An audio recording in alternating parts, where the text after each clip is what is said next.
So the Panthers season has finally come to an end after an embarrassing Week 17 loss to the division champion New Orleans Saints.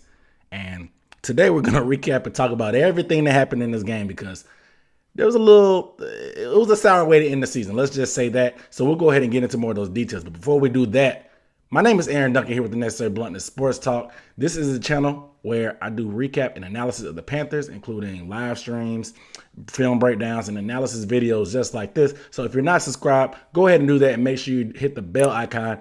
That way you don't miss any videos because the bell icon gives you notifications, and that's the only way to be sure that you don't miss any because YouTube, sometimes they always don't send out notifications about the videos that I drop. So if you don't want to miss anything, you got to give the video subscribe.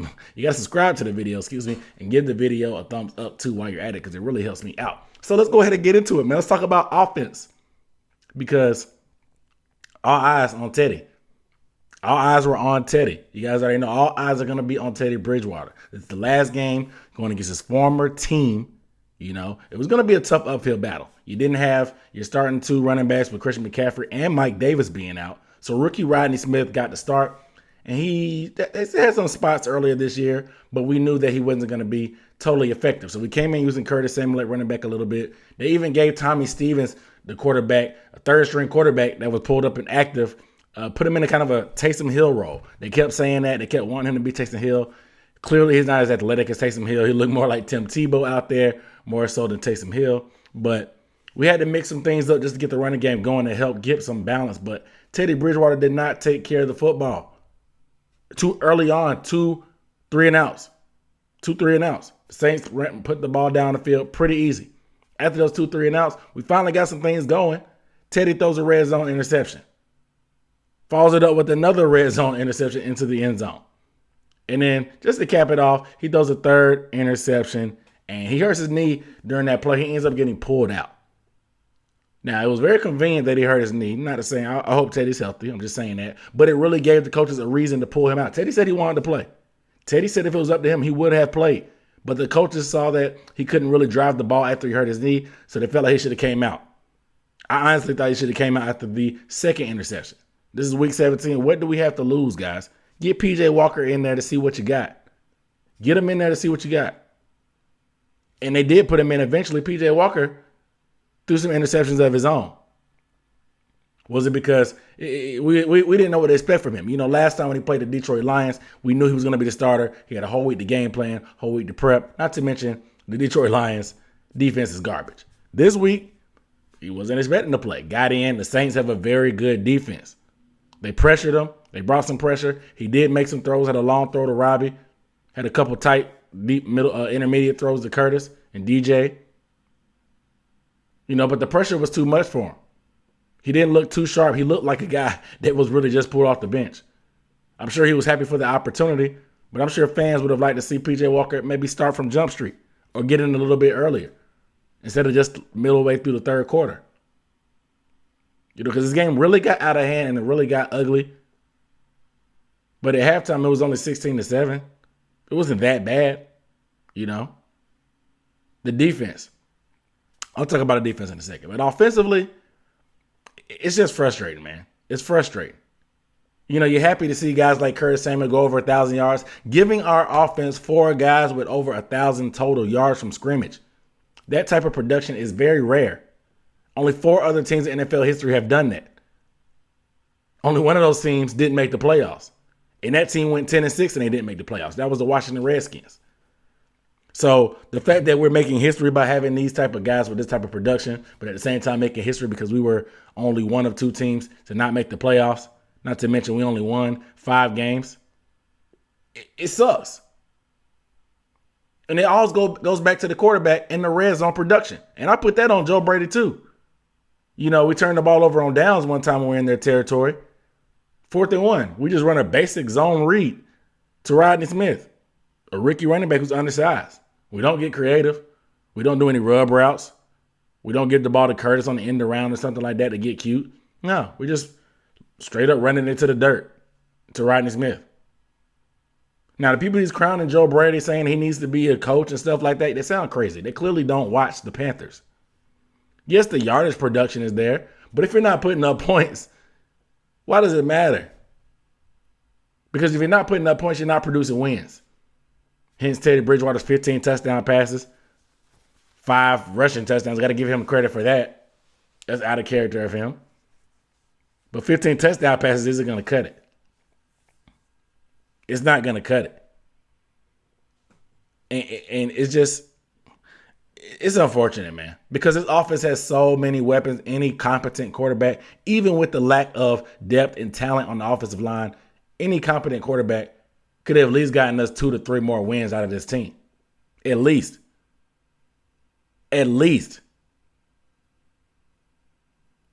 You know, with DJ Moore, Robbie Anderson, Curtis Samuel, Mike Davis, a backup running back with 1,000 yards from scrimmage, even Christian McCaffrey, who only played 3 games, has 6 total touchdowns. You know, the weapons are there. The weapons are there. There's no excuse there. Those weapons are there. We just need a competent quarterback to do it. And the press was actually pretty hard on Teddy, asking him, did he think he'd done enough to warrant being a starting quarterback for this team going forward? Teddy's answer was crazy. He said that he's been on teams where he's thrown 14 touchdowns and they made the playoffs. So I don't know if that means he's pointing the finger at everybody else or what. But the weak links are obvious. We need to shore up the offensive line, and we need to shore up the quarterback position. Now we have 6 linemen that are going to be free agents. 6.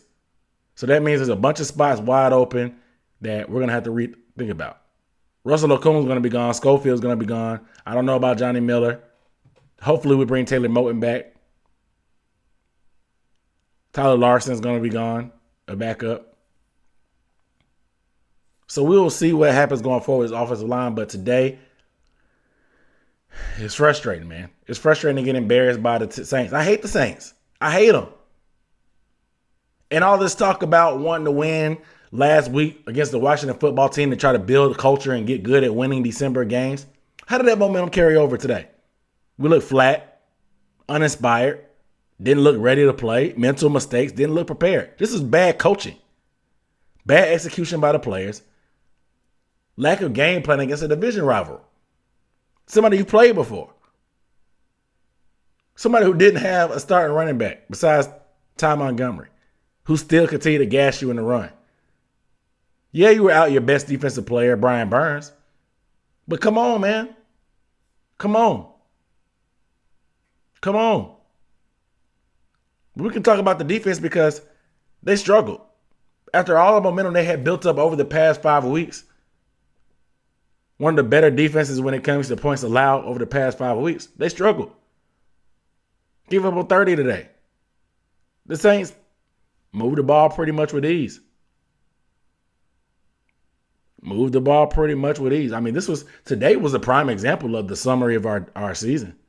Inability to get stops. Offense, moving the ball, not getting points in the red zone. Turnovers. Like, this was a microcosm of our whole season today. Like, this was the perfect way to put a cherry on top. Because the defense continued to go back to that 3-man rush. I guess since Brian Burns was out, they just didn't know who to put as the 4th man. We started out in the 3-man rush so much early on. They finally decided to put F.A. Obata on the edge.